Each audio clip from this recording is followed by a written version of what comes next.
oração intercessória de hoje, eu gostaria de orar por fidelidade e por fé. Vocês sabem que nós estamos desenvolvendo alguns temas sobre fé. E ter fé não é uma coisa fácil, não é uma coisa que vem assim de repente na vida da gente. A fé é progressiva, é um processo. A fé vem pelo ouvir, pelo estudar a Bíblia. E aqueles que estavam aqui na escola sabatina me ouviram dizer que eu tenho sentido que alguns não estudam a Bíblia como poderiam estudar. Sobretudo as lições da escola sabatina, tão bonitas as lições de Daniel. E por isso tem dificuldades com a fé. Tem dificuldades de crer em algumas coisas. Há muita gente, até entre nós, que não crê muito que Jesus vai voltar, que não crê muito em algumas coisas, que não crê, por exemplo, que existe um santuário no céu, que não acreditam que Jesus está lá intercedendo por nós, que não acreditam que um monte de coisas. Por quê? Porque não estudam a Bíblia, porque não estudam como poderiam estudar e como deveriam estudar. Tem um conhecimento muito superficial, muito assim, sabe assim, ó, assim, desse jeito assim, sabe? Muito assim, sabe? Não conhecem os eventos escatológicos, a linha de acontecimentos proféticos. E eu queria rogar a você, por você, para que Deus abrisse sua mente, seu coração e te ajudasse a buscar mais a palavra, para que tivesse mais fé, para que você tivesse mais fé. E fé é uma questão individual, é pessoal. Não dá para a gente trocar fé, ou ter fé um pelo outro, não dá. É cada um por si mesmo. Não tem jeito, não tem outra alternativa. Então é para isso e sobre isso que eu gostaria de orar agora. Curve sua cabeça. Senhor Deus, nosso Pai, o mundo em que vivemos é desafiador. Não precisamos te dizer isso, o Senhor sabe melhor do que nós mesmos e conhece todas as implicações que nós não temos noção e nem percepção. Mas vivemos nele e aqui estamos. O secularismo, a falta de fé do mundo em que vivemos, a incredulidade nos afeta. Livra-nos, Senhor. Tenha misericórdia de nós. Abra nossos olhos, ajuda-nos a compreender-te, compreendendo a tua palavra, a verdade como ela é em si mesma. Livra-nos das heresias, dos enganos, dos embustes. Dá-nos uma percepção muito clara da tua vontade e do teu querer. E um desejo intenso de estudar a Bíblia e de compreender a tua palavra, buscando nela, auxiliada e assessorados pelo Espírito Santo, a verdade, e que desta forma sejamos fortes em Cristo Jesus para vencer as crises e superar as dificuldades desta vida. Abençoa-nos a todos, que a tua graça e a tua misericórdia repouse sobre nós, em nome de Jesus, amém.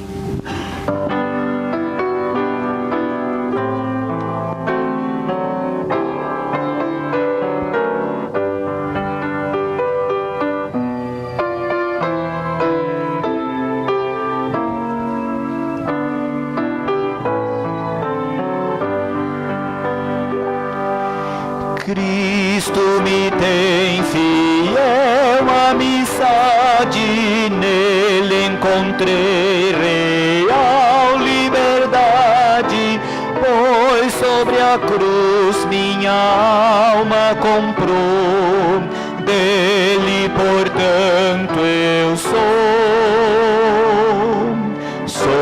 de Jesus agora.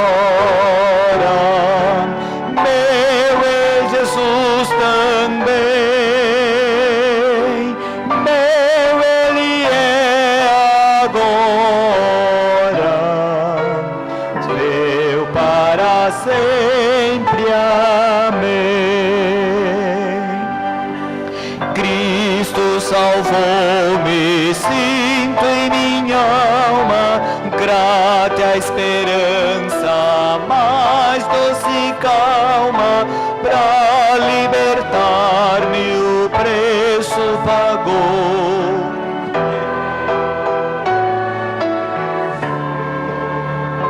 De quem você é?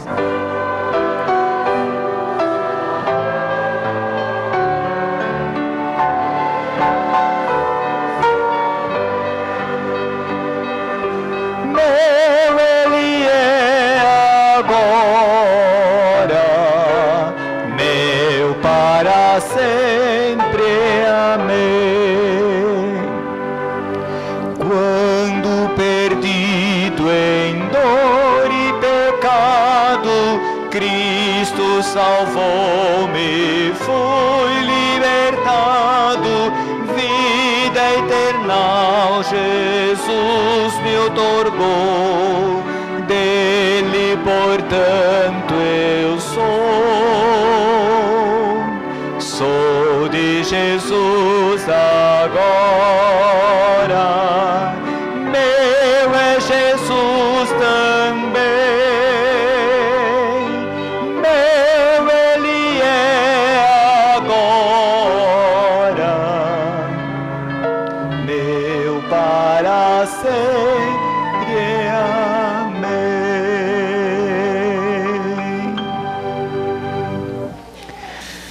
Como adventistas do sétimo dia, estimulamos e promovemos os princípios da liberdade religiosa no mundo. Fazemos questão de enfatizar o direito que as pessoas têm de professar o que bem desejarem professar. E, sobretudo, a expressão da sua fé. Fazemos isto com a intenção última de beneficiar-nos a nós mesmos, inclusive como adventistas, em face das crenças antipopulares bíblicas que possuímos, como guardar o sábado, por exemplo, do pôr do sol de sexta-feira ao pôr do sol do sábado, que cria uma série de conflitos e problemas para os adventistas do sétimo dia em muitos lugares do mundo. É aquela história, se eu não fizer por mim mesmo, quem o fará? Portanto, a igreja mantém um departamento de liberdade religiosa que procura estimular discussões, fóruns, painéis, literatura, influenciando e ajudando para que a lei de liberdade religiosa possa ser cumprida em diversos lugares e em diversas situações. Só que mais cedo ou mais tarde, nós vamos perder a nossa liberdade de expressão, a nossa liberdade religiosa, de adorar a Deus livremente e de expressarmos livremente aquilo que cremos como cristãos bíblicos. Pensar nisso pode nos assustar, e alguns se assustam, porque gera medo, desequilibra a vida, e alguns até ficam com síndrome de pânico. Não há razões para isso. Jesus disse que nós não deveríamos andar ansiosos pelo dia de amanhã, porque basta cada dia o quê? O seu mal. Mas é bíblico a ideia de que um dia iremos perder a nossa liberdade. Algumas pessoas, alguns irmãos enfrentam algumas dificuldades relacionadas com isso. Eu tinha muita vontade de ter hoje aqui um jovem que hoje é um homem médico, hoje é um médico, que na época em que estudava no IPAI, ele alistou-se no exército de Petrópolis na ocasião e foi chamado para o serviço militar. E ele estava no serviço militar como adventista do sétimo dia. E um dia eles foram fazer um exercício, um treinamento. E esse treinamento seria na mata, com caminhadas e coisas assim, exercícios de guerra durante alguns dias. E eles estavam na caminhada, andando em fila indiana, uma num lado da rua, outro no outro lado da rua, soldados com toda a parafernália própria do exército. Quando chegou a hora do pôr do sol na sexta-feira, e o soldado Artiaga, como era o nome dele de guerra, chegou para o sargento e disse: sargento, eu não vou mais continuar a minha caminhada e o meu treinamento. O senhor sabe, eu sou adventista e eu guardo o sábado, e o sábado está começando agora, daqui a pouquinho no pôr do sol, e eu não vou mais continuar. Não, mas você pode continuar, você sem problemas, você sabe, a gente arranja alguém aí para levar a sua mochila e levar o seu equipamento, você só caminha conosco, Ele disse: eu não posso ir, eu não vou. Chamaram o tenente responsável. E o tenente tentou convencê-lo, e ele também disse não. Chamaram o comandante.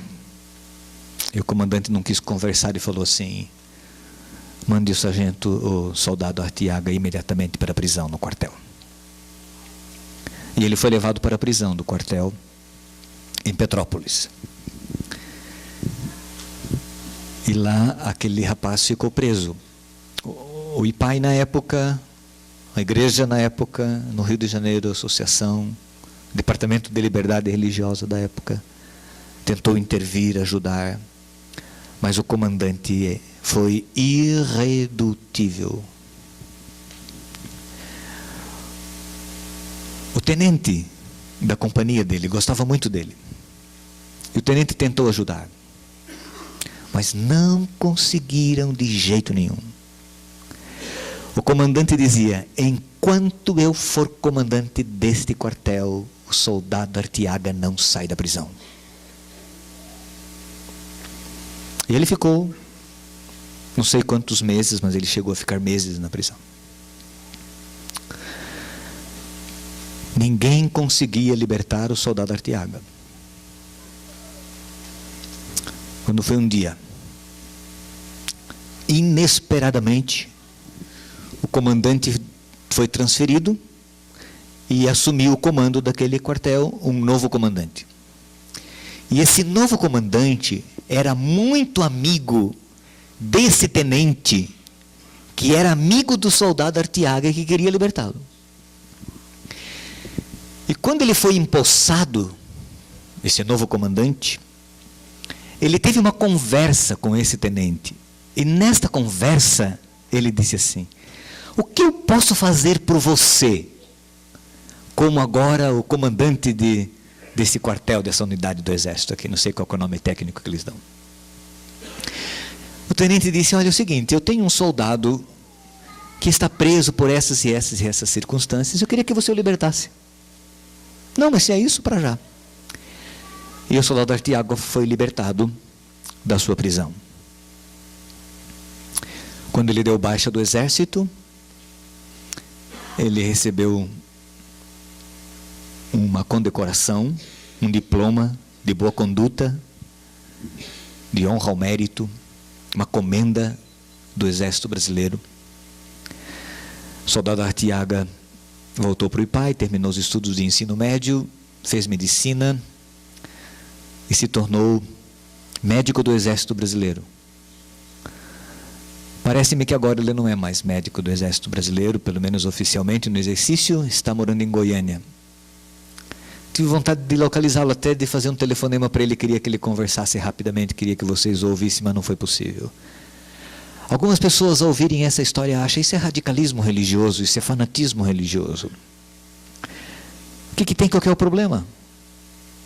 O que tem ele a caminhar no sábado? Alguém não ia carregar a mochila dele? Ele devia ir para a cadeia mesmo. Alguns dizem assim. A Keila, que está ali sentada, tentou entrar numa universidade brasileira pública, no mestrado, só que as provas eram no sábado. E ela tentou negociar e disseram: não tem negócio, você tem que fazer a prova de avaliação no sábado. O que tem? Você vem aqui fazer no sábado. Outros adventistas já vieram. Quantos adventistas se formam aqui no mestrado? Nos últimos anos aí as provas são sempre no sábado. Qual que é o problema? Outros vieram, por que você não pode vir? Vem aqui. E ela disse não, nem ela e nenhum amigo dela, de uma outra cidade do interior. A prova caiu no sábado e aquele não pôde fazer a prova. Entrou com recursos, tentou conversar e conversou, mostrou que existe no país uma lei de liberdade religiosa que favorece, que talvez eles poderiam negociar. Aí nesse ano vieram e disseram para ela: não, tudo bem, esse ano a prova vai ser mudada, por sua causa nós vamos mudar a prova para quarta-feira, e a prova mudou-se para quarta-feira. Só que a Keila fez a prova e a Keila não passou. Não passou na prova ou não passou porque não passaram? Não sabemos e nunca saberemos, só na eternidade. E é bom nem saber.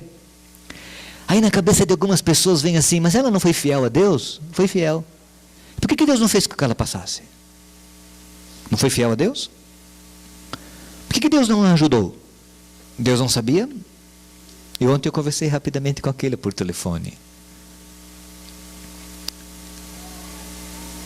Sabem, um dia estas perguntas nós as teremos. O pastor que me batizou, não, desculpe, não foi o pastor que me batizou. Quem me batizou foi o pastor Eugênio Weidle. Não foi o pastor Eugênio Weidle, foi o pastor Werner Weber, um alemão já falecido lá de Santa Catarina. Ele foi pastor da minha igreja. E eu era uma espécie de secretário do pastor quando eu era adolescente. Eu que montava o projetor, naquela época, não de vídeo, mas de slides, né? No sábado, no domingo de noite, nas conferências. Eu que montava, eu era o secretário, carregava a pasta do pastor, saía com ele. Ele me estimulou muito, inclusive a fazer teologia. Pastor Werner Weber, um alemão. O pai do pastor, ele contava essa história para mim. Nas viagens que fazia com ele. Ele contou essa história uma vez para mim. Ele disse: eu era menino, nasci na Alemanha. Família numerosa. Meu pai, fiel adventista na Alemanha. A escola pública, a escola na Alemanha é a escola pública, ela é patrocinada pelo governo. Sempre foi e continua sendo, né? E aí um dia veio um comunicado da escola para que o pai comparecesse na diretoria da escola, porque os filhos não estavam indo na escola aos sábados. E ele foi. E ele disse: não, meus filhos não vão à escola no sábado, nós somos adventistas do sétimo dia.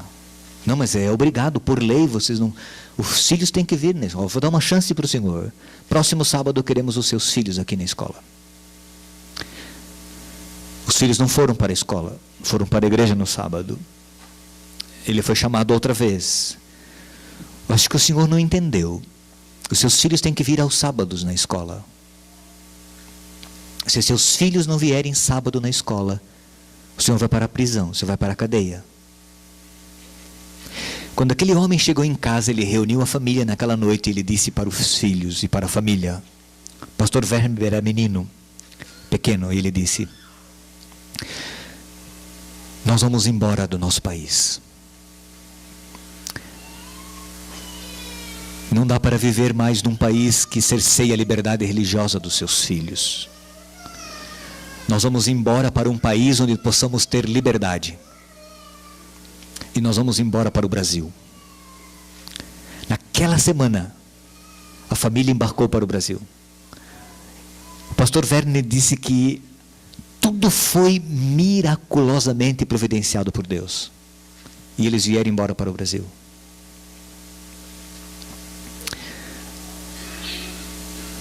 Aqui viveram, aqui morreram. Os pais do pastor Werner, o pastor Werner já não vive mais. Sabe o que ele dizia para mim? Jorge, pouco tempo depois de meus pais terem vindo para o Brasil, estourou a Primeira Guerra Mundial. Meu pai e minha família fomos preservados das lutas da Primeira Guerra Mundial porque fomos fiéis a Deus. Se meu pai não tivesse sido fiel a Deus, nós teríamos ficado na Alemanha assistindo aulas aos sábados e teríamos enfrentado os desafios da Primeira Grande Guerra Mundial.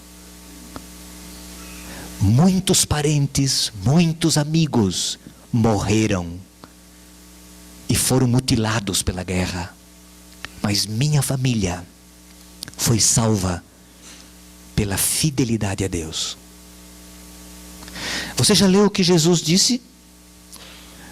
Nas bem-aventuranças, Evangelho de Mateus, abre a Bíblia ali.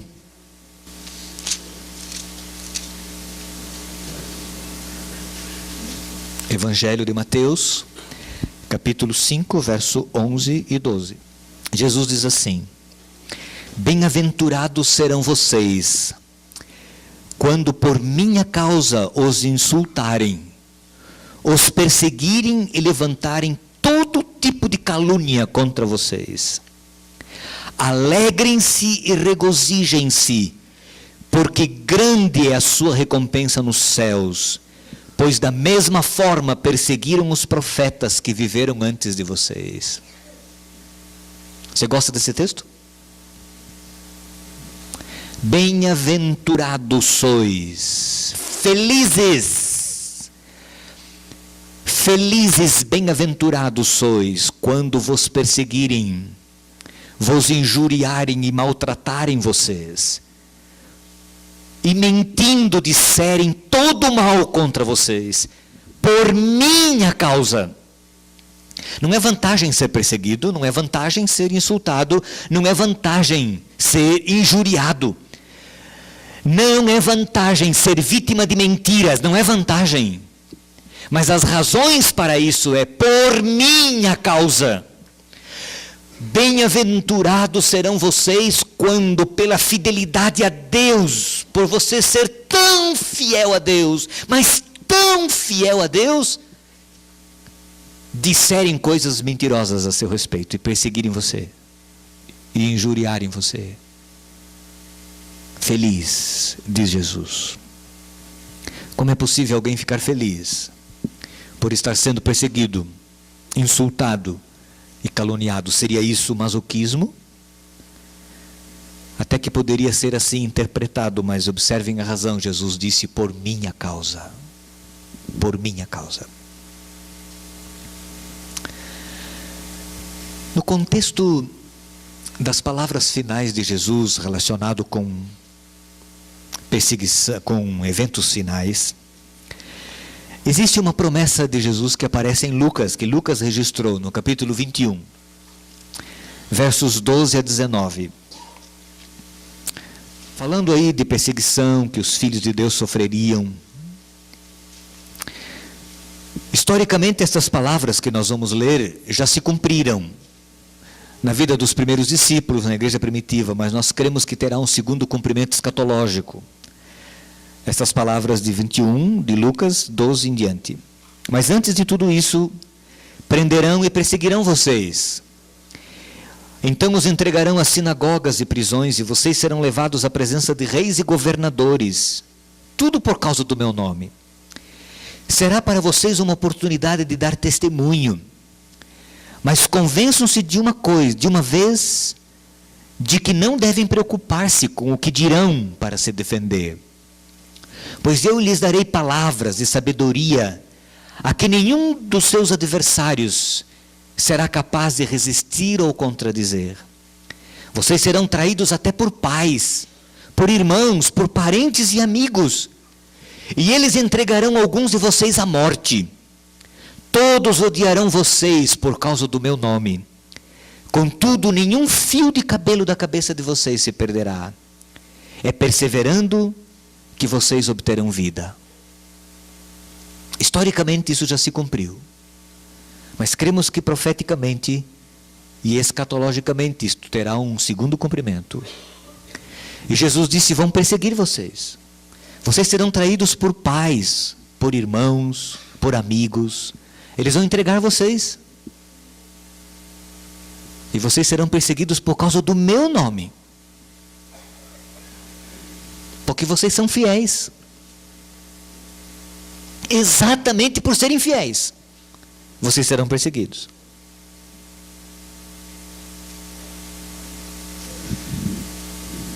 Mas escutem, não se preocupem com o que vocês irão dizer e com a defesa que vocês darão. Eu vou iluminar a mente de vocês. E vocês vão falar iluminados pelo Espírito. E os inimigos de vocês não terão argumentos.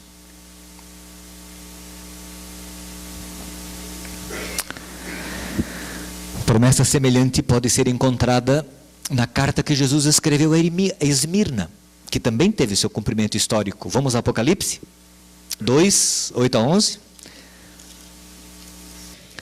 Carta de Esmirna, ao anjo da igreja em Esmirna escreva: estas são as palavras daquele que é o primeiro e o o que morreu e tornou a viver. Conheço as suas aflições e a sua pobreza, mas você é rico. Conheço a blasfêmia dos que se dizem judeus, mas não são, sendo antissinagoga de Satanás. Agora veja o verso 10. Não tenha medo do que você está prestes a sofrer.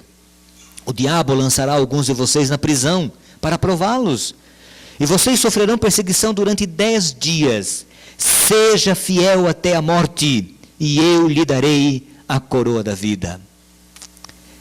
Aquele que tem ouvidos, ouça o que o Espírito diz às igrejas. O vencedor, de modo algum, sofrerá a segunda morte. Eu já disse, historicamente, isso teve o seu cumprimento na igreja, na fase histórica da grande perseguição que Roma fez à igreja cristã primitiva. Mas aqui tem uma mensagem para o evento escatológico que está previsto ocorrerá outra vez na história do povo de Deus. E a mensagem é: não tenha medo.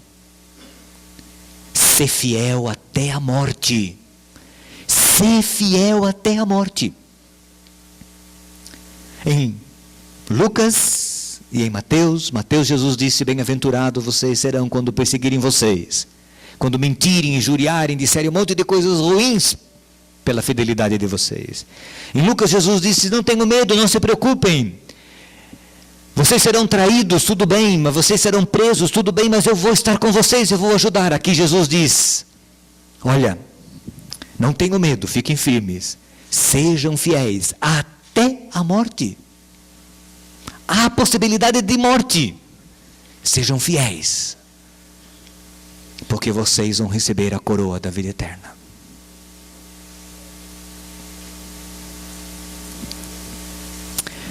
Veja, ainda no Apocalipse, há um texto. Para mim, esse é o texto central do Apocalipse. Capítulo 12. E segundo alguns estudiosos, este literalmente é o texto central. Eu nunca contei. Alguns dizem que o número de textos antes desse texto e depois desse texto é o mesmo. Nunca tive a curiosidade de contar. Então, não sei se realmente é. Mas também não faz muita diferença. Mas que ele é importante é. Apocalipse 12, verso 11, diz assim: eles o venceram, o povo de Deus, pelo sangue do Cordeiro e pela palavra do testemunho que deram. Diante da morte, não amaram a própria vida. Quando os carrascos vieram acender a fogueira diante de João Rus, eles costumavam acender a fogueira por trás. Rus falou: não, acende pela frente. Pode atear fogo pela frente, amarrado na fogueira. E a Inquisição ateava fogo baixo. Não era fogo alto, era fogo baixo, para que o sofrimento pudesse ser longo. E Rus disse: ateie fogo pela frente. Eles o venceram pelo sangue do Cordeiro e não amaram a vida diante da morte. Nero não entendia por que esses cristãos morrem cantando. Eu não sei por que cantam enquanto morrem.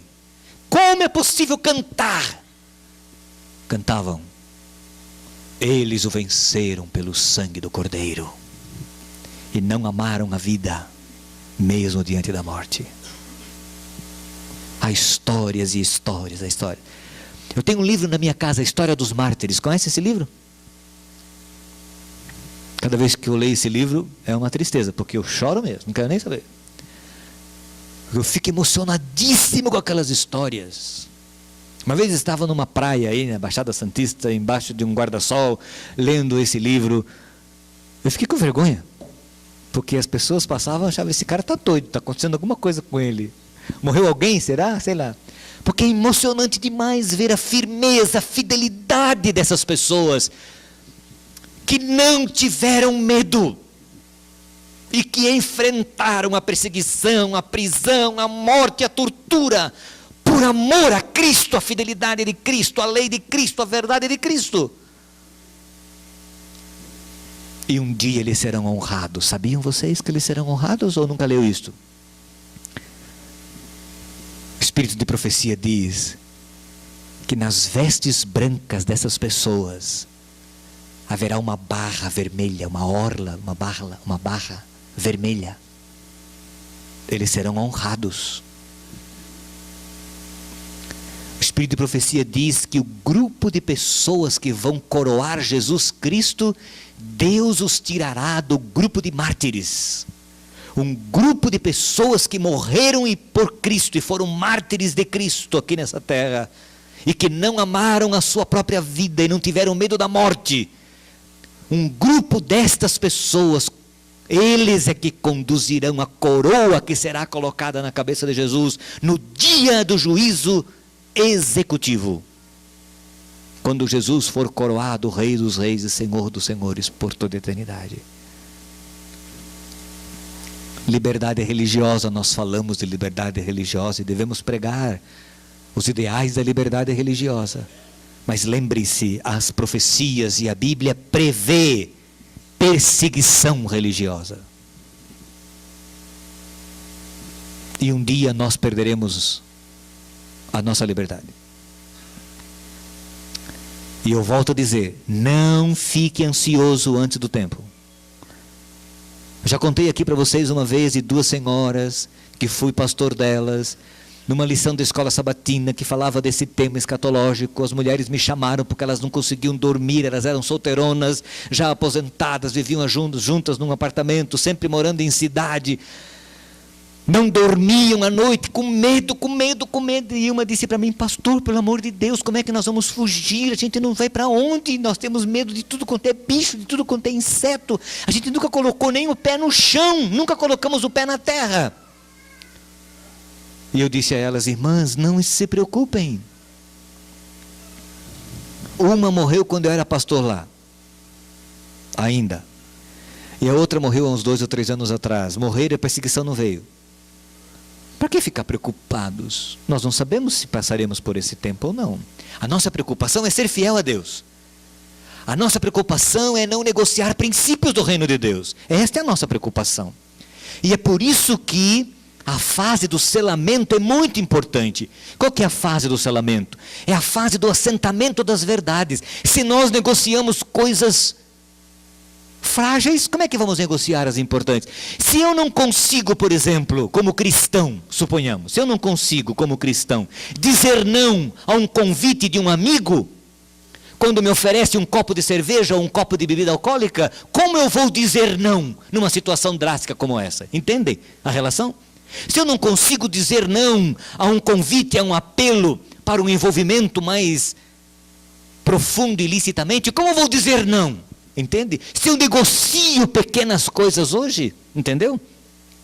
Se eu guardo sábado, mas tudo bem, não é bem assim, esse negócio é muito radical, isso aí é muito, sabe, não é desse jeito, isso aí é muito, sabe, isso aí é salvação pelas obras, isso aí, nós somos salvos por Cristo, Cristo nos liberta, é tudo verdade, é mesmo, né? Cristo liberta, nós somos salvos, não é a lei que nos salva. Não, aquele que acha que será salvo guardando a lei vai se perder. Não é a guarda do sábado que vai me salvar, maneira nenhuma, mas ela evidencia se eu fui ou não salvo. Então, se eu negocio estas coisas, hoje, levo tudo na vida cristã meio na flauta, meio na barriga, como se fala na gíria, entendeu? Como é que eu vou ser firme na hora que eu preciso ser firme? Na hora que eu precisar ser firme, como é que eu vou ser firme? Como? Não vou ser. Você é um banana. Mole, lógico. Porque eu não adquiri firmeza. É por isso a história das 10 virgens. Entendeu? 5 tinha reserva e 5 não tinha. Esse é o tempo da reserva. Reserva, que reserva? Reserva espiritual, firmeza, integridade, valores, que você vai assentando na sua mente e no seu coração para enfrentar essas crises que um dia surgirão diante de nós. Deus faz algumas promessas bonitas na Bíblia. Vamos a Isaías 41:10, texto lindíssimo da Bíblia, que a maioria de nós conhecemos de cor. Isaías 41:10.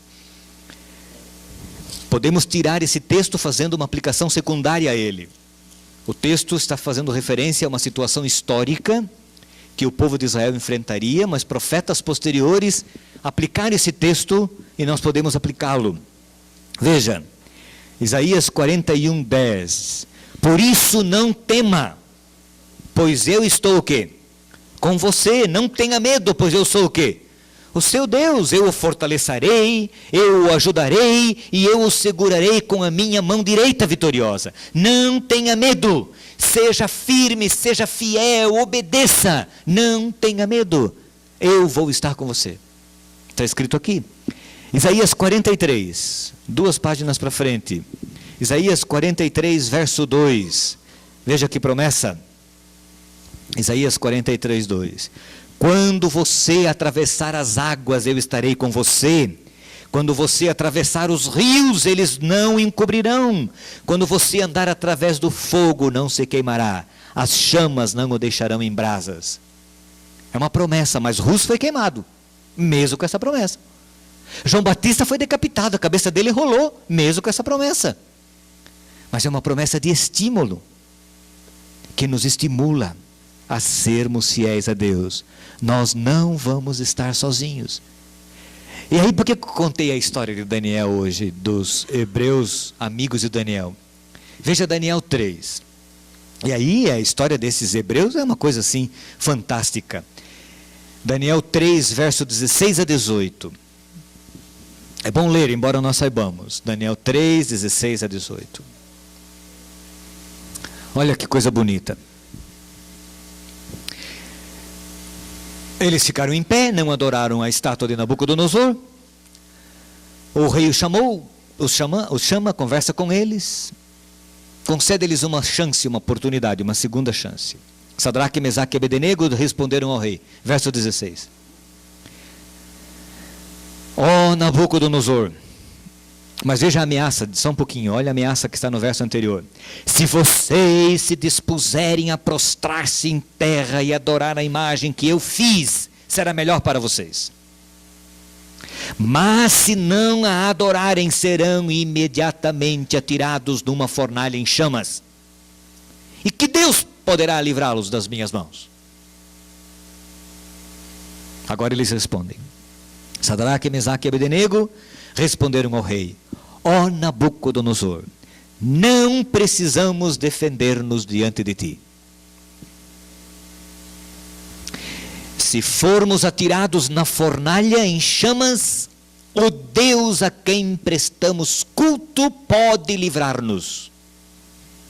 E ele nos livrará das tuas mãos, ó rei. Mas, agora veja o verso 18. Se ele não nos livrar, portanto havia a possibilidade do quê? Deles serem queimados. Eles não sabiam se não seriam ou não. Havia essa possibilidade. Se ele não nos livrar, saiba, ó rei, que não prestaremos culto aos teus deuses, nem adoraremos a imagem de ouro que mandaste erguer. Ah, mas esses caras são demais. Para mim isso aqui, nós sabemos o resultado da história. Nós sabemos que Deus os livra do fogo, nós sabemos que eles não morreram, mas eles poderiam ter morrido, e eles não sabiam se seriam ou não. Rei fica sabendo, nós não vamos adorar a tua estátua. Pronto, ponto final, não tem conversa, não precisamos de outra chance. O nosso Deus pode nos livrar, ele pode nos livrar, porque Nabucodonosor disse, quem é o Deus que pode livrar vocês? Eles disseram, nosso Deus. Mas se ele não quiser nos livrar, não importa, a tua estátua nós não vamos adorar. Por que esses homens eram firmes? Por quê? Porque lá na comida eles foram firmes. Lá na comida eles não comeram a comida do rei. Lá, já começou lá, eles eram firmes, eles não negociavam princípios. Você sabia que nesse dia aqui havia uma comitiva de Jerusalém? Você sabia? Você sabia que o rei de Jerusalém provavelmente estivesse aqui? Aqui junto? Todos se ajoelharam, o prefeito de Jerusalém, o tesoureiro de Jerusalém, eram todos vassalos de Nabucodonosor, e Nabucodonosor chama todos eles, do reino todo, eles vieram, uma comitiva de Jerusalém, todos se curvaram, não, a gente só se abaixa aqui, sei lá, né? Não, é racionalização, a gente só se abaixa assim, só fica perdido, ou a gente se ajoelha e fica pensando em Deus, a gente pensa em Deus, não, a gente se ajoelha, mas fecha os olhos e esquece da estátua, pensa em Deus. Provavelmente pensaram nisso, mas os 3 jovens hebreus não, eles eram fiéis a Deus, eles não sabiam se morreriam ou não, mas para eles não importa se vai morrer, se não vai. Quando Lutero foi convidado para a dieta de Worms, os amigos disseram: não vá, eles vão te matar. Ele disse: eu irei ao Worms, mesmo que em cada telha da cidade exista um demônio, eu irei a essa dieta. E ele foi, e enfrentou a realeza, e ele enfrentou a realeza do Santo Império, ele enfrentou Roma, e ele fez um discurso a favor da verdade, e ele saiu de cabeça erguida, e eles queriam matá-lo, mas não conseguiram pegá-lo. Frederico, o sábio da Saxônia, escondeu Lutero num castelo, e ele ficou escondido ali durante muito tempo. Foi lá que ele escreveu, provavelmente, Castelo Forte. Mas ele podia ter sido morto. Sabe, irmãos, existem na Bíblia algumas coisas bonitas. Salmo 23, verso 4 diz assim: ainda que eu ande pelo vale da sombra da morte, não temerei mal algum, porque tu estás comigo, a tua vara e o teu cajado me consolam. Ainda que eu ande, existe esta possibilidade, existe a possibilidade da dor, existe a possibilidade do sofrimento, existe a possibilidade da angústia, da morte, existe esta possibilidade, existe a possibilidade da perseguição religiosa. E eu sei o que é perseguição religiosa na família, eu sei, porque eu vivi isso quando era menino. Quando eu me batizei aos 12 anos, meu pai me expulsou de casa naquele dia, no dia do Natal de 65, eu tinha 12 anos de idade. Eu sei o que é perseguição religiosa na família.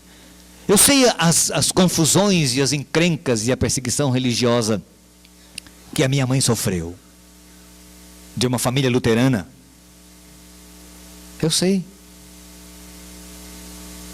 Na família, em casa. Mas ainda que eu ande pelo vale da sombra da morte, eu não temerei mal algum, porque tu estás comigo. Olha, Salmo 46. 46, aquele salmo lindo, lindo, lindo, lindo, lindo. O Salmo 46.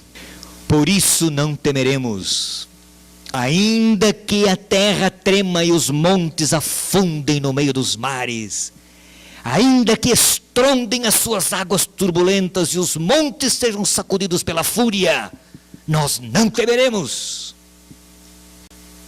Existem palavras mais fortes do que essa? Verso 1, Deus é nosso refúgio e nossa fortaleza, auxílio bem presente na adversidade, por isso não temeremos, ainda que a terra trema e os montes se afundem, ainda que estrondem as águas turbulentas e os montes sejam sacudidos. Lembra de uma ilha de Abacuque? Abacuque diz assim: ainda que não haja vacas nos currais, ainda que o produto da oliveira minta, ainda que não haja fruto, em outras palavras, ainda que o mundo vire de cabeça para baixo, eu confiarei no Senhor. Isto é fé, irmãos. Isto é fé incondicional. É fé que não barganha. É fé que não tem troca. Isto é fé na palavra de Deus. Isto é fé na pessoa de Deus. Isto é fé incondicional.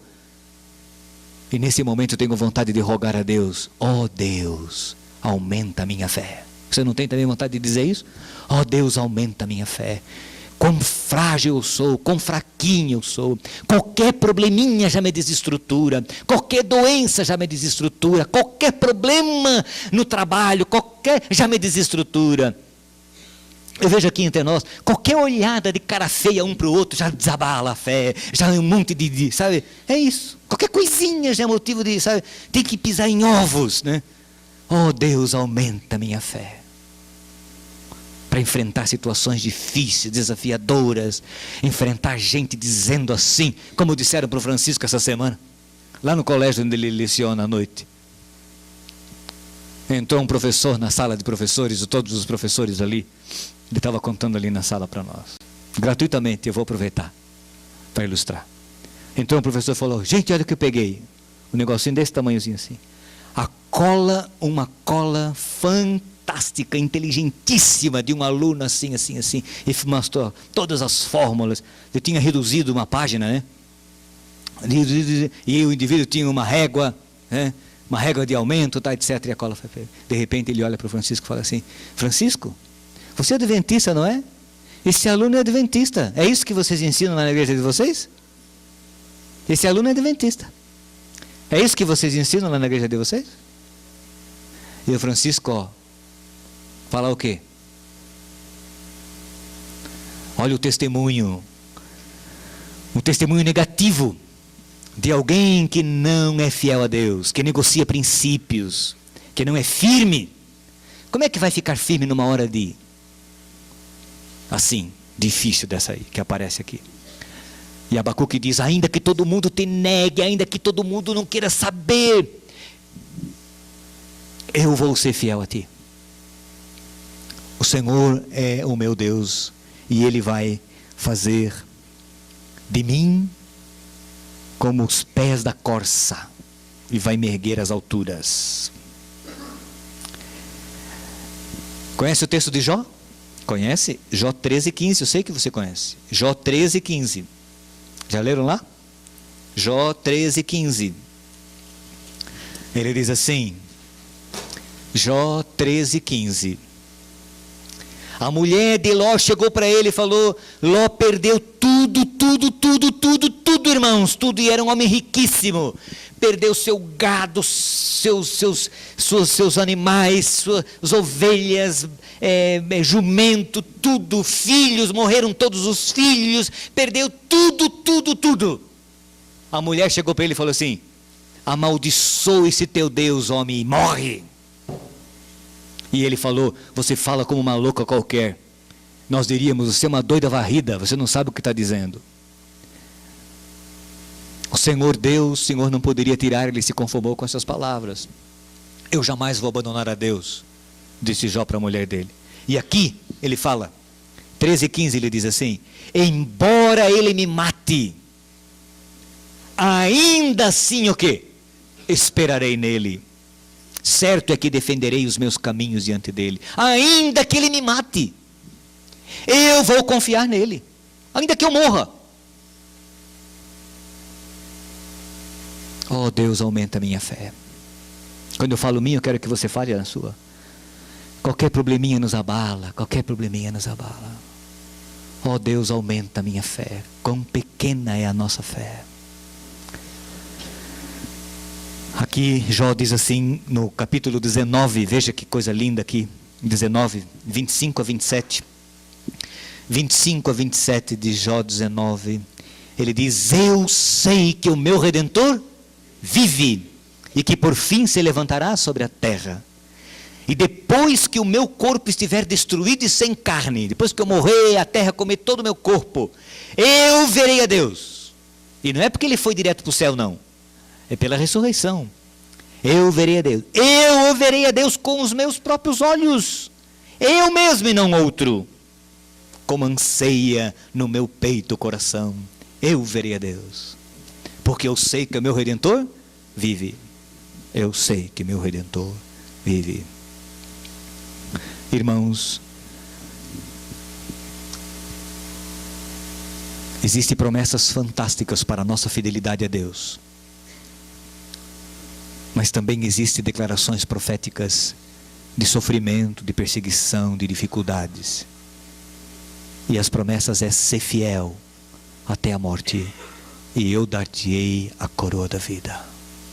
Ser fiel até a morte.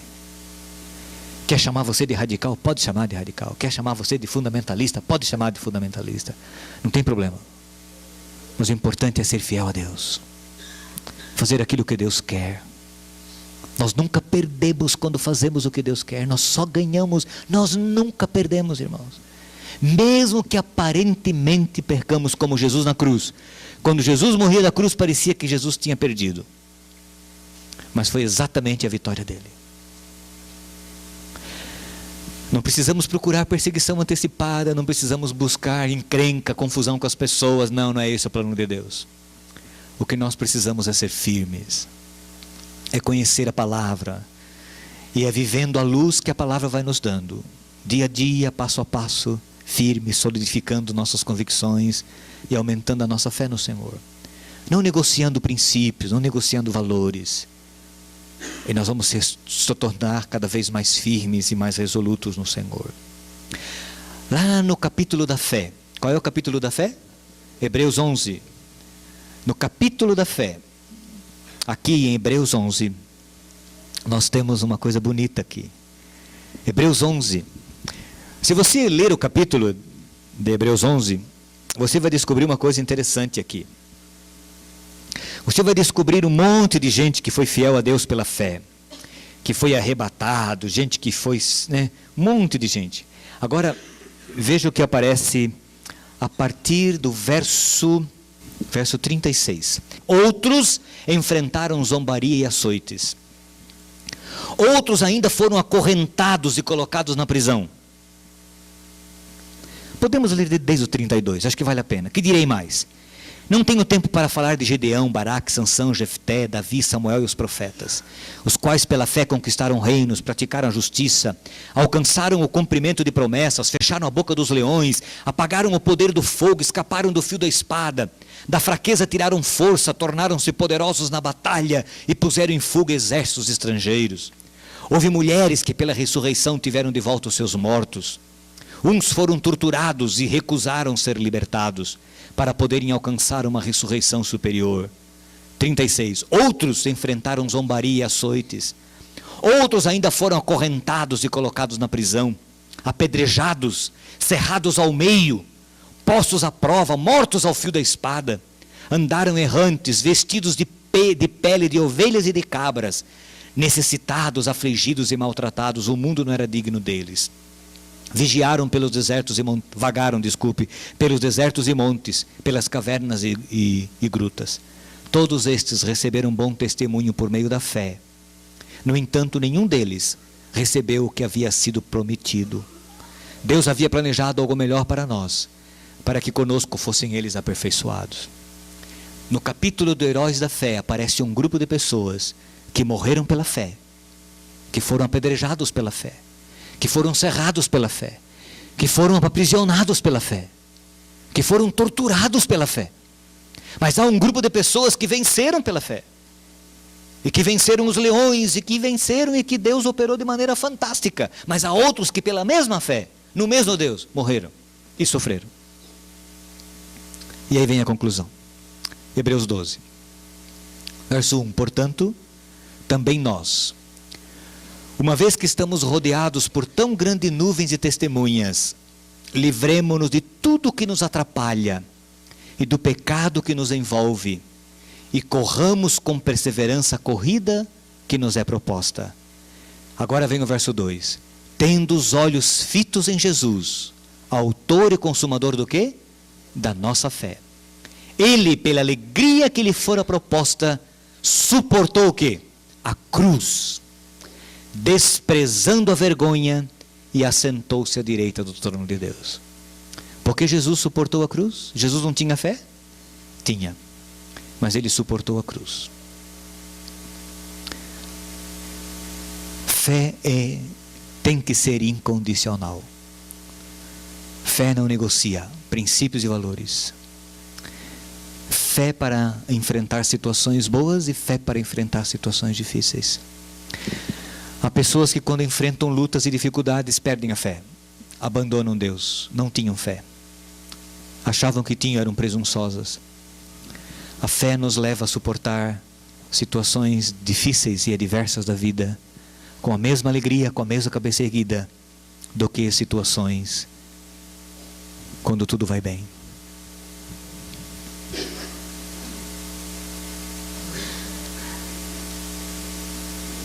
Liberdade religiosa é um departamento da igreja e nós devemos promovê-la.